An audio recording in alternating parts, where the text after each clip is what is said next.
I am going to tell you that core values are not outside yourself. They are the principles and priorities that guide your actions.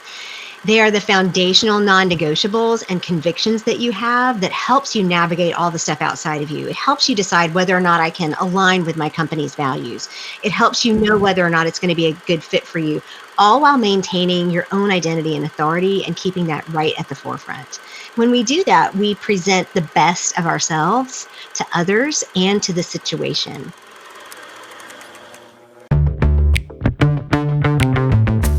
You're on a mission, and you just need more people to know about it. And whether you're brand new to marketing or a seasoned pro, we are all looking for answers to make marketing decisions with purpose. I'm Monica Pitts, a techie, crafty business owner, mom, and aerial dancer who solves communication challenges through technology. This podcast is all about digging in and going digital. I'll share my marketing know-how and business experience from almost 20 years of misadventures. I'll be your backup dancer so you can stop doubting and get moving towards marketing with purpose. This episode is sponsored by Make Create Design. Yeah. That's right. We sponsor ourselves. And brought to you with love by our Marketing on a Shoestring mini course. Now, our free beginners mini course is all about marketing on a budget. And contrary to popular opinion, you don't have to spend $1 million or do something that you hate to market your business. Get ready to challenge traditional marketing assumptions because this 101 mini course is designed to give you a rock solid foundation so you can make the right decisions for you with total confidence. You can check it out at youmaycreate.com. That's youmayecreate.com. And the link, of course, will be in the show notes. Okay, now back to business. Hello again, and welcome back to Marketing with Purpose. I'm Monica Pitts. I'm your host today, and I have a special guest. My guest's name is Andrea Johnson, and she is a transformational leadership coach and owner of The Intentional Optimist. Now, just the fact that her business name is The Intentional Optimist made me so incredibly drawn to this because you guys know how I'm always saying that you can do this. We just have to think positive, just focus on doing the best that you can from where you are right now. And I know that Andrea is coming from the exact same place. And the other thing that's really cool is that she's also a Maxwell certified DISC consultant, speaker, trainer, and coach.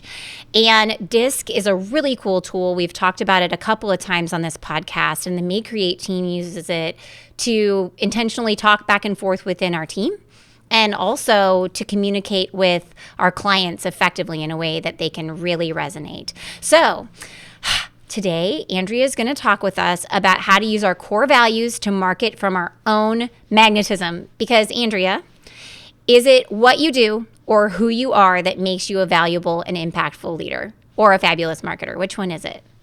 It's totally 100% who you are. It's not what you do, because otherwise we wouldn't need to be here. Everybody could just be doing all their own little thing, and they would put the system in place, and they would be just gold, right? Yeah, and then everybody would be the same. Right. How would you? We could just all have the same name, all have the same hair.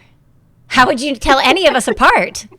Oh my gosh, it's like the Stepford Wives or the Barbie movie or And I hope that you guys all just felt a sigh of relief hearing that, because I know that for the longest time I tried to market my business just like every other web design company did. And one day I read my website and I thought, yuck. Just yuck. That's not me. This isn't who I am. I sound like everyone else. And so then I started thinking about the things that we say inside of our office and all the funny jokes that we crack. And I said, we're going to put these on the website. And everybody was like, oh my gosh, I don't know how I feel about that. And I said, no, we're going to do it because this is who we are. And I feel like that we should just put it on our sleeve, wear it, love it, own it. This is who we are. And it just so happens that we also build incredible websites, right? So it's not what you do, but who you are that makes you a fabulous marketer. Okay, so before we dig in and talk about all these core values to guide our marketing journey, I really want to hear about your journey, Andrea, because I've been listening to your podcast and I'm getting little pieces of it. So how did you wander to where you are today? A transformational leadership coach and business owner. That sounds very big. I know. For a short woman, it's a big title. I I started out in business like most people do, but I started out at universities, and almost my entire career of working for someone else has been in higher education in Mm. some form or another, in administration, research administration. You talk about some of your business is with grant funded. I was the person that got the grant, and I also managed people and did operations in schools of medicine. I worked for some great ones here on the East Coast. I worked for Johns Hopkins. I worked for the University of Virginia, and I learned a lot about what I don't want for my life. But I no longer work. These are amazing institutions, and they do incredible work in the world. But I realized that I am somebody who is, and this is going to kind of flip back to the core values. I'm an autonomous thinker, which doesn't work well in a big organization. And I value, it's a non-negotiable for me, authenticity and belonging. And those things are kind of hard to do when you're in a big organization. But it took me a long time to get there. And part of that was because I did what everybody else did. Just like you said, it's like you look at your website and you're like, who is this for? People are like, I read your website. I'm like, please don't do that. But I grew up internationally. I grew up overseas. My parents were missionaries. My mother was a really strong lady, but we lost her to breast cancer in 2017. And one of the things I realized in that moment was that while she lived well and she was an inspiration to many of us, she also died well and was also an inspiration to many of us. But I knew that I wasn't doing that. And I said, I have to make a change. And a friend of mine who I'd known since I was 17 or 16 introduced me to Maxwell, and I started learning. And I had started a really long time ago. I had started a journey of personal growth. And because I'm just curious about myself, I say I'm terminally curious. And my dad kept saying, the curiosity killed the cat. I'm like, that's okay. I'm a dog person. It's no big deal. But back in, I guess, 93, I had a Franklin planner. Did you ever have one of those? No. I was, okay. I think I'm much older than you, but I've heard of them though. I remember when they were the thing, but I just have like Yeah. Okay. So they were like a big 6-ring binder, and Yes. then Stephen Covey bought them out, and Yes. we started doing. Now it's called Franklin Covey, Yeah. and if you need a really intense planner like that, it's great. One of the things it taught me though was how to be intentional about my growth, how to do the things I wanted to do, and how to lay out for myself what he called the governing values. And this is from 1993. Yes. It is laminated with packing tape, as we used to do back then.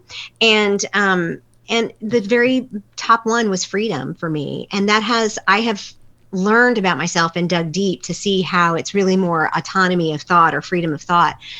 But that was the start for me. And then when I was reintroduced to Maxwell, because I did all kinds of, when you're working for a big institution, they give you all kinds of opportunities to learn and grow. Mm-hmm. And some of them require it. Some of them are just like, this would be great, go do this. But none of them really were a lot of personal growth. They were a lot of, how do you build your skills? And how do you, some of them were emotional intelligence, but not much on leadership, until I got into management roles. And then I realized, I can't really implement a lot of this here. Mm-hmm. I am a manager. I'm keeping the status quo. I'm making sure the trains run on time. I can't do this. And so when I was introduced to Maxwell, I realized this is something I want to do on a full-time basis. And the more I dug in and the more I learned about myself, the more I realized, oh, it's deeper than just leadership principles. Mm-hmm. I have to know me. And that's when I lost my mother, all of that started. It was a bit like a crucible, and put myself in there and said, all right, we're going to get down to this. And that's when it really started. And about 2 years ago, August of 21. So I left the University of Virginia to do this full time. And now I work inside organizations and teams, helping them understand how to communicate better and to function better. And when I work with individual clients, I work not exclusively, but the big bulk of that is core values work, helping them understand it, both through a digital course and through hybrid coaching. I love the core values work because I feel like they're the thing that can guide you through your marketing messaging. They can guide you through any type of like visual element you want to put out into your marketing. But then it also helps you make decisions within your business, right? Like when you're thinking about, do I hire another person? What type of person should they be? Are they going to fit in with the team? They all have to have like, we found like overlapping core values in the May Create team. And we're like, if you don't have a value of problem solving, you're not going to fit in with us because we build websites and they break because the universe is ever changing and web design changes faster than anyone ever thought it would. And it's incredible, right? But we like to solve problems. So it doesn't bother us that they're ever changing. Like that's kind of what makes us happy.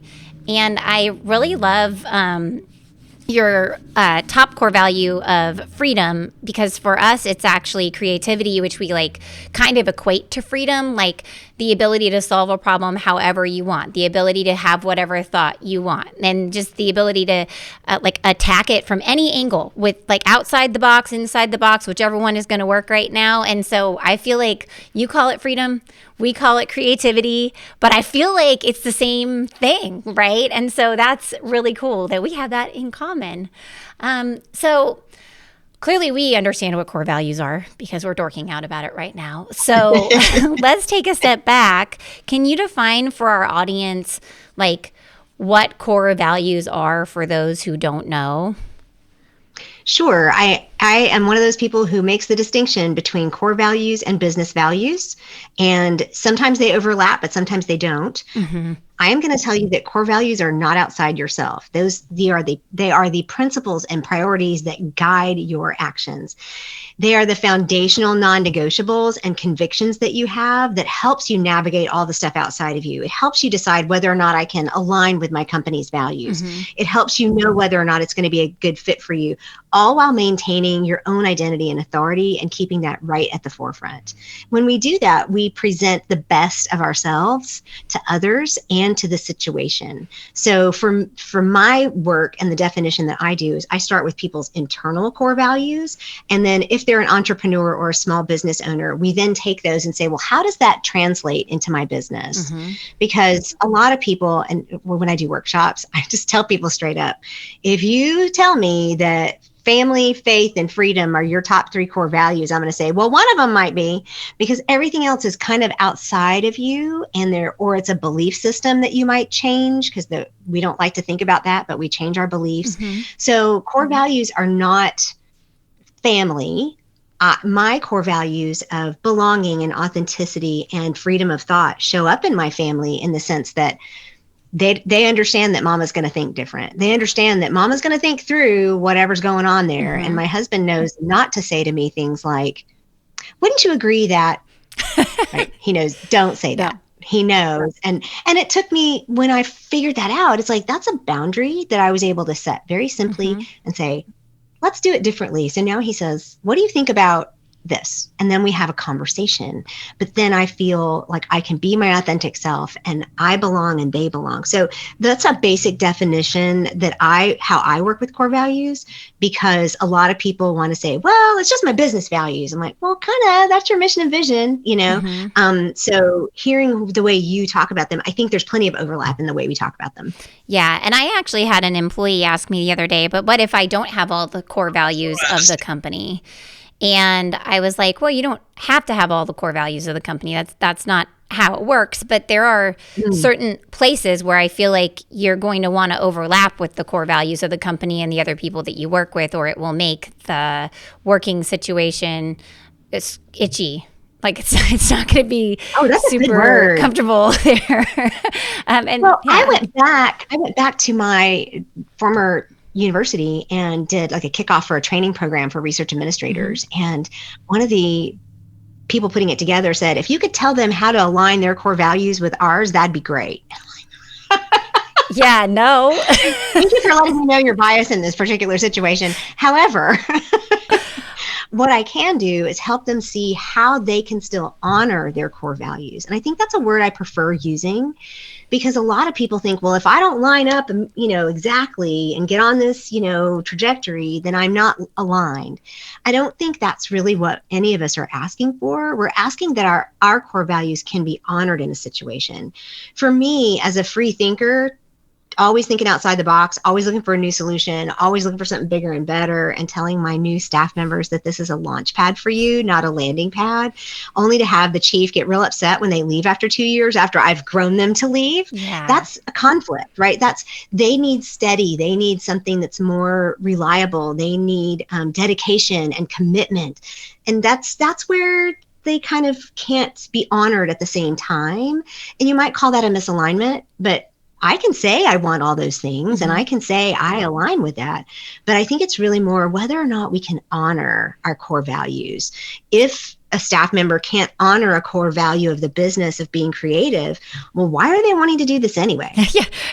Well, and that's the thing. Like when we interview folks, and we were actually just talking with our business coach about it the other day, and we were looking at the humans that we have that just fit in so incredibly, that we all just kind of knit together and we are like a family. And so we were looking and we're like, what are these people like? What is their background? What are their core values? How does that work? And then we were like, okay, so when we're interviewing now, we need to ask questions or role play and go through situations that will help us see whether or not we overlap in the right places. We don't all have to overlap everywhere, okay? Like my husband and I don't even overlap everywhere. That's not what it is. Right. But there's like these root things about us that are not changing about us, that allow us to like navigate through being married, then being parents of young children, then being parents of teenagers, together, and not like be so far away. Our interests have changed, like all the stories have changed. But these core things, they stay the same. And so we were trying to think of interview questions, which is good. I mean, that's good to like Super smart. uncover those things, because they don't all have to match. But like you said, if you don't value creativity, then as a designer or as a developer and working in our team of problem solvers, you are going to hate your life. Like it's going to suck, because we're going to look at you and be like, so figure it out.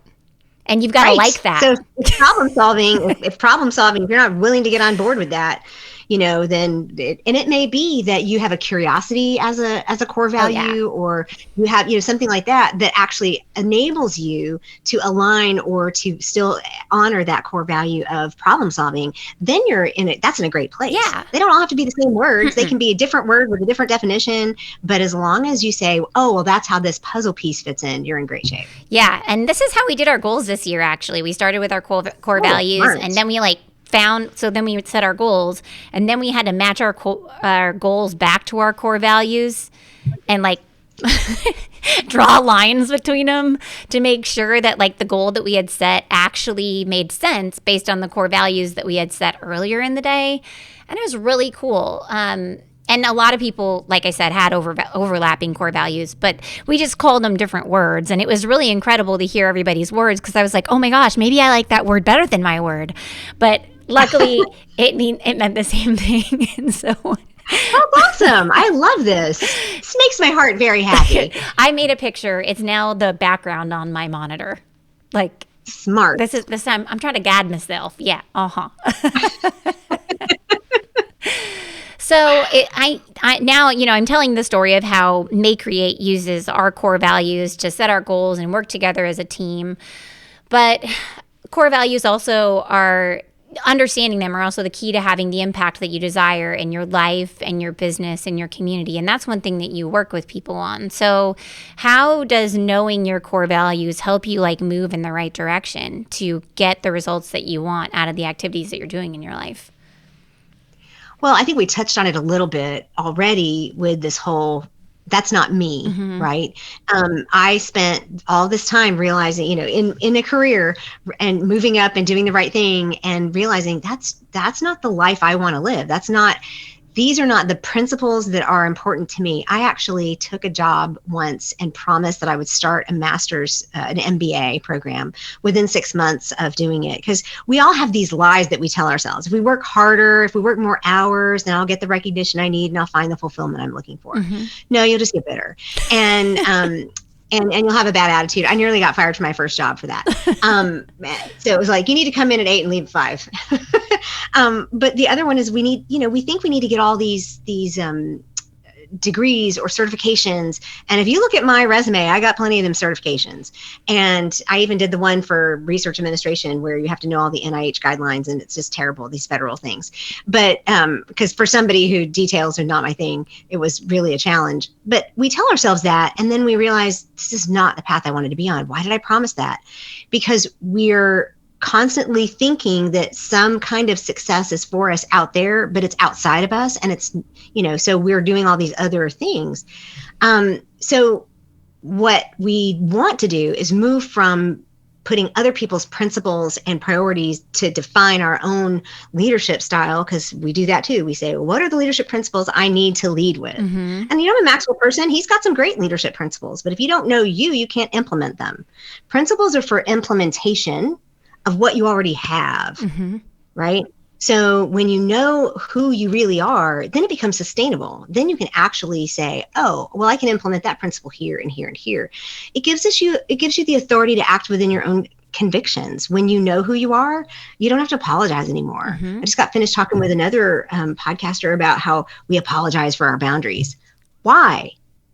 If no, I don't apologize to anybody for the footprint of my house, right? It's like, that's where the front door is. You knock on it. The doorbell's broken, so you have to knock. I mean, it's like, I don't apologize. I mean, other than that, but I don't usually apologize for that. Why would I apologize for who I am as a person? Now, granted, if I'm not aware and I'm doing things, but it gives us that authority, which then means that we can show up in a way that's really effective. It means that I get to enjoy and be empowered by my work. Even talking about your staff, knowing that they're not just doing things that they like to do, but they're doing things that are in line with what the company wants and will help the company flourish and grow. But it also, like I said, it gives us the confidence to honor our boundaries, but it also gives us the ability to facilitate change, both in ourselves and in others. All that gives us the ability to feel understood and seen. And it just, to me, that's the kind of life that I'm looking for. And I can't imagine why we wouldn't want it. I 100% agree. It took me a long time to understand. And when I got pregnant with my first kid, I was like, I'm going to be a mom. And I thought mom is mom. Well, no, that's not actually true because there's no actual definition for mom. Mom is whatever mom you are with whatever family you have and whatever decisions you make. And man, it took me a while to understand that I was not going to be a different person because I was a mom. I was just going to figure out how to do this role as a mom, and I can be whatever kind of mom that I am, and it doesn't have to look like everybody else. And it was tricky because there were all these conceptions coming from the outside in. Here's what a business owner is supposed to be like. Here's what a mom is supposed to be like. Well, a mom in my extended family doesn't work. Mine either. And I'm a business owner. So how did that work, right? I was like, oh my gosh, I'm failing because I'm working. But then I thought, no, that's not it. I can just adjust and find it. And I think as a business too, it was really tricky because we thought we felt like if we put making money as a goal of ours as a business, then we were going to be forsaking our core values as people, because as people, property and money are not things that we cared a lot about. We care much more about creativity, right? And so so then one day we were just we became business grown-ups and we were like, we are going to make money. Well, you can't do your core values. You can't live them out in a way that benefits you or anybody else if you don't have any money. I know. I mean, there's a certain amount of we're not throwing logic out the window here, folks. No. I mean, but isn't it amazing, Monica, how we all get stuck in these traps? Yeah. We just never we don't even realize that this is part of I call them our ABCs, our assumptions, beliefs, and conditioning, and we just don't realize how deep they go. Yeah. And I mean, my son is adopted, and I was constantly looking. My husband's a pastor of small churches, so it's like there's not a lot of money in that particular, and so we tried for a while, and finally I was like, you know what, I actually really like being a professional woman. This is how I'm designed to be. I show up well. I'm a good role model for people. I'm a good mentor for people. And I really love teaching. Why would I not? My husband is really good. He did the dad thing like at home for 2 years. And we're actually 3 and almost 3 years. I didn't do the toddler days well. I just don't. Now that he's 15, I'm getting to where it's like we're having logical conversations. I'm all in. Yeah. It's like oh, and he's also into Formula One racing. Yes, it works. It all works really well that way. Mm-hmm. But being able to embrace who you are means that you get to show up for your family in a way that they get, because mine's adopted, so he's not genetically like me, but even so, the nurturing that happens in there, that's your family unit. I mean, those are the things that are important, and you want to be able to live your life in a way that doesn't create people that need therapy later, that doesn't create people who need, we joke about that, but it's real. I mean, I think every mother goes through that. I was like, am I setting them up for lots of bills and therapy sessions? Yes. But I don't want to do that, right? I want to be aware, and I want to be authentic, and I want to be able to teach my son how to do that too. And I think we can do the same thing as businesses. I really do. I find a lot of businesses, we are afraid of going outside the normal marketing guardrails and actually showing up as ourselves in our businesses. And especially if you run a small business, you are the reason that people do business with you. So you don't need to look like everyone else or be like everyone else. You should be yourself. Why else would they be working with you, right? Unless, no, that's it. So I feel sad whenever I see the same stuff over and over again, down to even the same stinking color scheme. And it's like the same way that we as people can embrace our core values and, live authentically. I feel like as businesses, we can operate authentically. Like when a business that doesn't overlap our core values asks us if we can build a website for them, we're like, no, we're sorry. We don't build. And it's not that I am looking down on you for running that business. It's that we're not going to do that website because we get to pick who we work with, and it's okay, right? Don't we though? Yeah. Are you sure? I'm sure. The more that I pick, the happier we are, really, because then we get to work with people who respect us and what we do, and then we respect them and what they do, and then it's like this great synergy that happens. Mm-hmm. So as a company, is the process for uncovering your core values is it different than individuals? How do you facilitate that journey for a company to help them find their core values?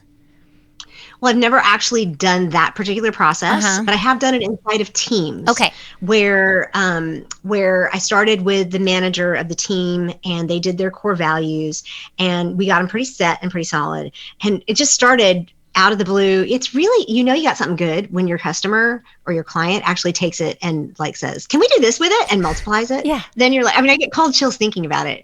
This young woman, she's just amazing. And so she said, can I take this to my team? And I'm like, oh, yes, please do. Right. So she then kind of took a more simplified version, and the team kind of did their own core values. And then they came together as a team and did exactly what you said. They looked at where they overlapped, and they looked at how there might be words and values that they could set up as a team that they could all agree on. And now, and this is in a veterinary hospital, okay? Yeah. So this is techs, and these are people who have high emotion because they're dealing with animals all the time. And so now she says that whenever something happens or when there's conflict, she says to the team, what are our core values? They're up on the wall. This is who we've said we are going to be. And she said it has made all the difference in the world for them. But the other example would be for a solopreneur like me, right? It's like when I talk to marketing people, they're like, well, what is your marketing strategy? I kind of don't have one, but I actually do. My marketing strategy is to be on 200 podcasts this year, because I know that when I can talk with you and I can share my passion, I do a really good job of telling you and getting my visibility done and telling you, because I am Clifton Strengths, I'm number 1 relator, number 34 consistency. So I have tried all the social media strategies.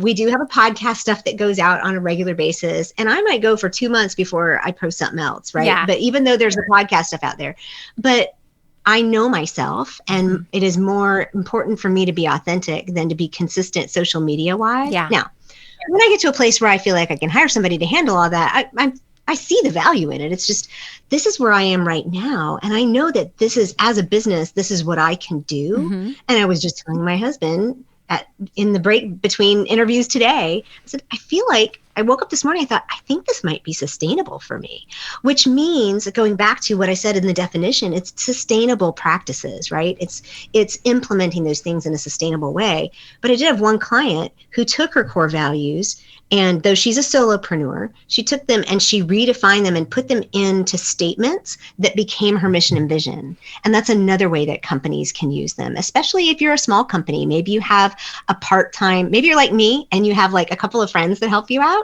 or you have a couple of part-timers that work with you, or a VA or something.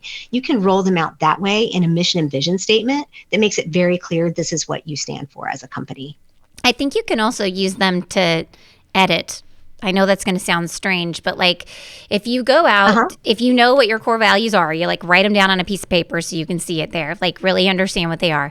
And then you go out and you read the content on your website and then ask yourself, does that say this? Like, because that's what it should say. It should say, honesty or dependability or flexibility or freedom or creativity, whatever it is. Like, it should embody that. And if it doesn't, then you should edit it. So that way it does. You don't have to actually use that specific word, although you totally can.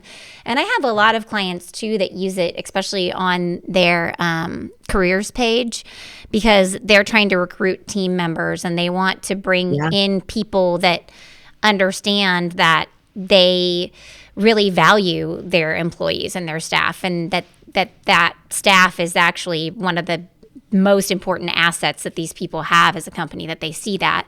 But also you can use like the pictures on your website to show that too. Because if your staff is your number one asset, and that is your number one core value, is like some word that relates to that, right? And you don't have any pictures of any people anywhere on your site, how are you saying that? Like, what are you saying? Right. I don't know. You know what I mean? Or if you say that you're super positive and uplifting, and that's one of the things that you're trying to convey all the time, but you have pictures that make people feel sad or colors that make people feel sad, it doesn't make sense. And people do this stuff all the time. I know. I tried putting, yellow is about my favorite. Yellow and orange are my favorite colors. It's very happy, and it's like yellow does not work on a website. No. It's tricky. It's like, I even tried in a couple of social media posts. I'm like, this is terrible. Why would I do this? It doesn't even remotely look sunny. It just looks, it looks like caution tape. Yeah. So, just even thinking about, no, I want people to feel like they belong, right? I want you to feel like you belong with me. Therefore, my website is probably not perfect. And, don't go do an audit, but it's white and it has very simple stuff on it. I want it to feel like open and available to everybody, but it's still, the pictures of me are very vibrant and colorful because that's who I am. There's no toning it down. Yeah. And I love that too, because that is being authentic to you. Because sometimes our brand is not super colorful because all the photos are really, really colorful. And you'll notice that especially on like e-commerce sites and stuff like that, because they'll have really bright colors of their products and everything else is just black and white. But it's okay. They still showed up colorful. It just, they didn't have to have colored letters. They could have colored pictures, and that's good. Yeah. And I thought that I wanted to do a lot of like, because flamingo is my thing and pineapple is my thing, because pineapple is the welcome symbol internationally. Okay. And as I looked at that, I'm like, you know what? No, I'm the color. I'm the color here. Mm-hmm. And so it's like, that's how I wanted to do it. And so it turned out to be pretty simple. It's like, okay, well, that works, but I mean, it always needs tweaking. And I the more I talk to people like this, the more I learn about how I want to reflect it in my stuff too. So I may have to go take a look at it. It's okay. Everybody should read the stuff on their website at least every so often. Yeah. Okay, so any tips before we wrap up on other ways to use your core values in your marketing? You've touched on so many already. I don't know if you have any more floating around in your head right now, but I just want to make sure we get them all aired. So, yeah, I mean, I kind of shared how I show up the way I do and why I do, and I think that understanding who you are is the very best way to show up as you. Mm-hmm. And when you are the most comfortable, I used to get nervous in front of the camera. I used to get nervous in an interview. If you have to do any client work or customer work, you need to be really comfortable in who you are. So you need to know exactly what that is. And that, I think when you do that, then you can show up in a way that allows you to shine through exactly how you need to. So, and it doesn't happen overnight. Some people can, I always share this. There are a few unicorns out there that have honored their core values from day one. I don't know if it's just because they have a steel constitution or what, but they're just good at it. Me, I allowed mine to get buried under a lot of shoulds and woulds and coulds and oughtas and all that kind of stuff. And so it took a long time for me to do that work, to pull them out and to understand them. And the deeper I go, the more refined they become. But other people, there's everybody in the spectrum, you fall somewhere on that spectrum. So give yourself the grace and the time to figure them out. And whatever it takes for you to know you, it's always worth it. Mm-hmm. Always. Every single time. I always envied Aveline, who is my youngest child, because she just is very authentically herself. And she would come out of her bedroom wearing all of her favorite clothes at one time. And I was like, oh my gosh, I want to do that. Like, you look incredible. Like, look at all you, and everything that you're wearing is your favorite. And you must just feel awesome. And my husband looks at me and he's like, you're going to let her out of the house like that? I'm like, heck yeah, I am. Why not? We joke, we're in Virginia and we've had 80-degree weather 2 days ago. And then this morning it was 36. And I think it's done that for you guys there too, a little bit. But my son is a freshman in high school and he's taken to wearing the beanie with the earbuds in it. Mm-hmm. And he wears the loungy style pants and the hoodie, the Under Armour hoodie. And my husband said he's going out in his uniform. And I'm like, what are you talking about? He says, wears the same thing if it's 80 or 36. That's just his uniform. And he is comfortable in who he is. And it's like, do you care? And I'm like, why would I care? I played that game for too long. Mm-hmm. I literally wore the same clothes or the uniform of the job. It's like the heels and, they tried to tell us to wear hose and I'm like, I'm not doing that. Yes. And, I did for a while, with lots of control top in it, to make everything fit perfectly. And I had suits and finally I just said, that's not, I'm much more of a almost preppy meets bohemian. I just got to do my own thing, So when we're willing to do that, we're more comfortable in our own skin. We don't come across as salesy. If you're talking about marketing, right? Yeah. When you are uncomfortable with what you're doing, you are going to come across as sleazy and salesy, and everybody's going to pick up on that energy.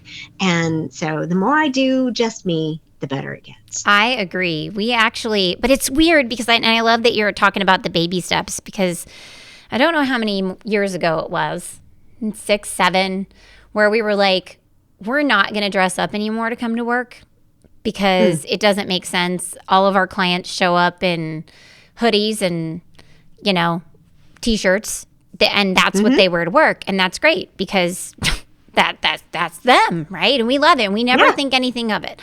I don't think anything of it until your armpit hair is sticking out. And then I'm like, well, that maybe went a little too far. That guy went a little too far. He had he was in one of those gym tank tops and his pecs were starting to stick out. And I was like, ooh, we have the same rules as for girls and boys in this office. We don't have,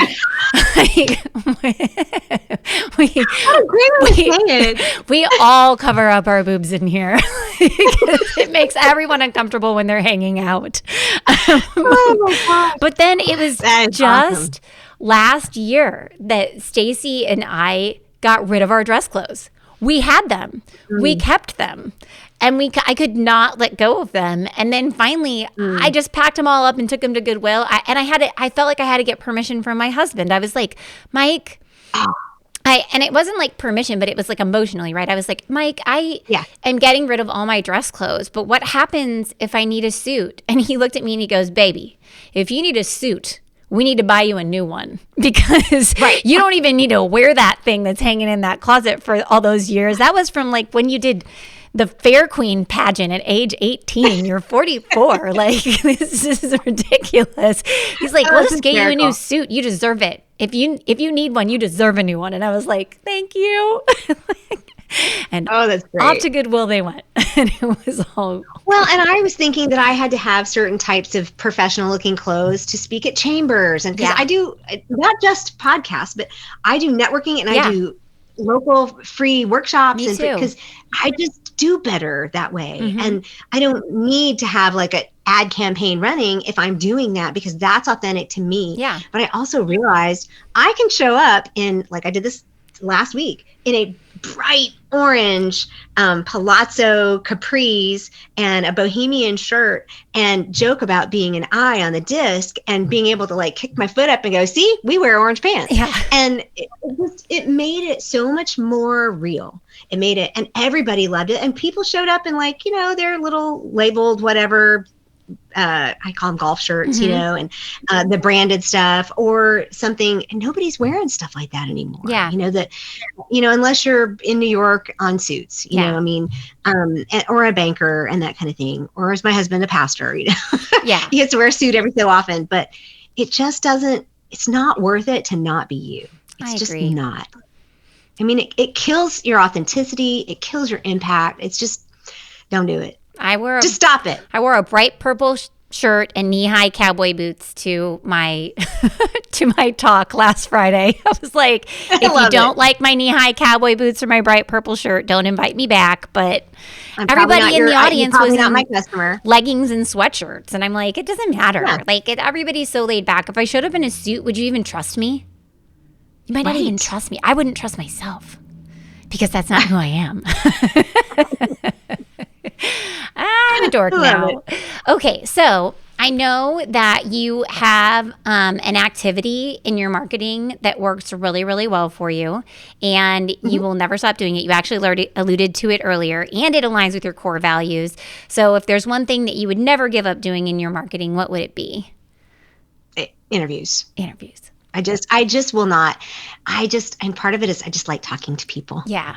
Even if you didn't want to know any of my secrets, if you didn't want to know any of my tips or tricks or any of the wisdom that I feel like I've gained over the last 57 years, if you didn't want to know any of that, you just wanted to have a conversation, I'm in. Yes. Right. And that is what makes it a good thing that I will never, ever let go of.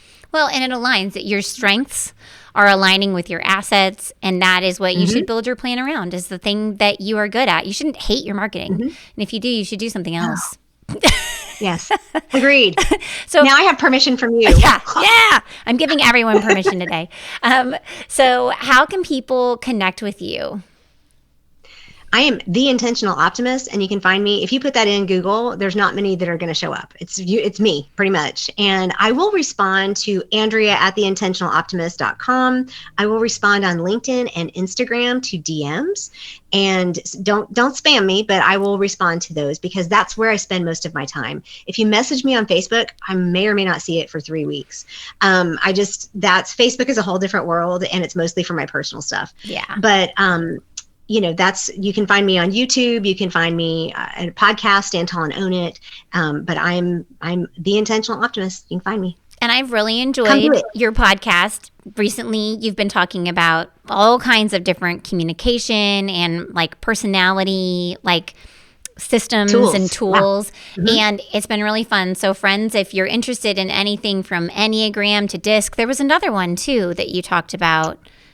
Started with DISC, and I did Working Genius, which is processes inside teams, and that's really, really good. Then I did Clifton Strengths, yes, Enneagram, and come out just this week, Human Design.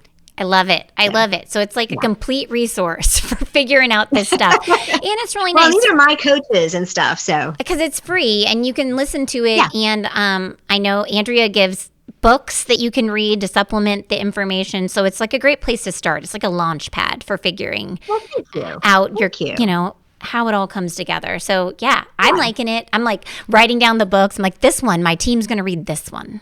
Oh, good. Good. And none of these are my books. I didn't write any of them. So, but I love being a resource. I love helping other people find what they need. And it shows, it shines through in what you're doing. So thank you for all of that. Well, thank you so much for hanging out with us, Andrea. And thank you, everybody who has been listening today. Subscribe to the podcast. Why would you do such a thing? Because then you'll know all about next week's episode.